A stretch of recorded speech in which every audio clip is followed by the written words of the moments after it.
welcome to another Chess.com podcast. Well, in this podcast I'd like to briefly talk about King Blockades and Zusvang. Now, in this puzzle, white's moving up the board, black down the board. It's white to move, and interestingly, in this position, white loses. So let's look at the position first, and then we'll see why white loses.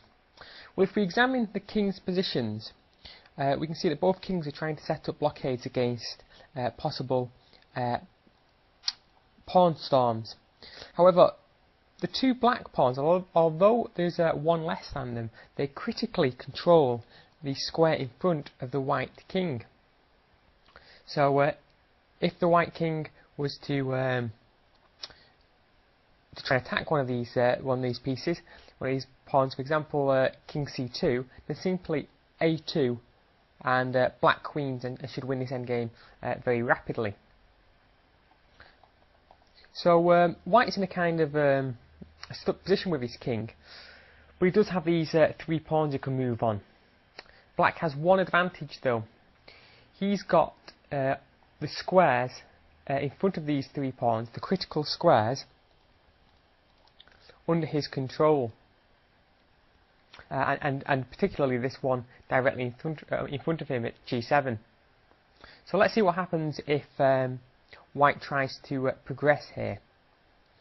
So white might try something like h6.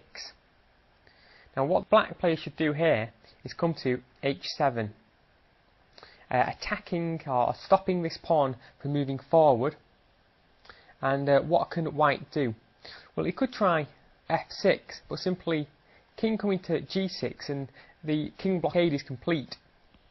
He's stopping either the f or the h pawns moving forwards. If they go to h7, for example, then king takes h7, and then f7 can be met by king g7, king g6, and then king to f8.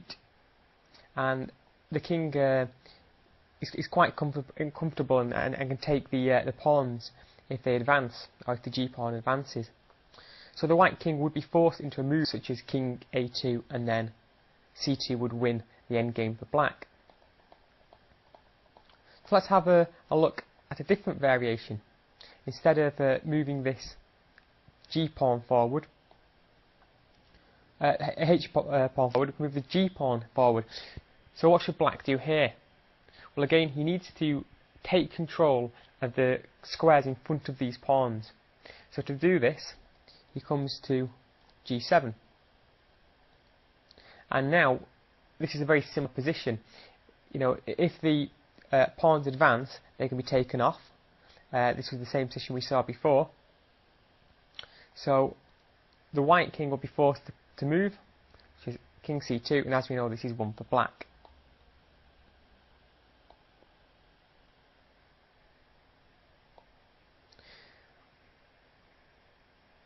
Now, interestingly, in this position, if it was black to move, it's actually a win for white.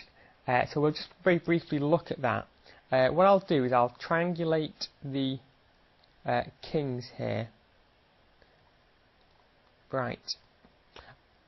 Okay, so it's black to move now, and black's currently in control of these three critical squares. And if he tries to play king g7 to stay in control of these squares, then now g6 doesn't work.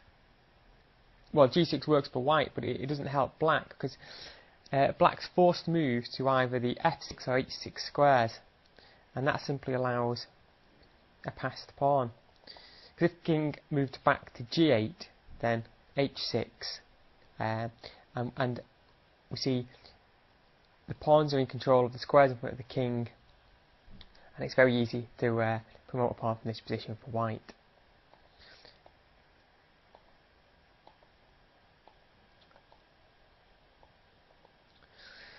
So, is there any other tries for white? Well, after h6, king h7, there could be g6, but simply king takes h6, and I'm going to get the same situation.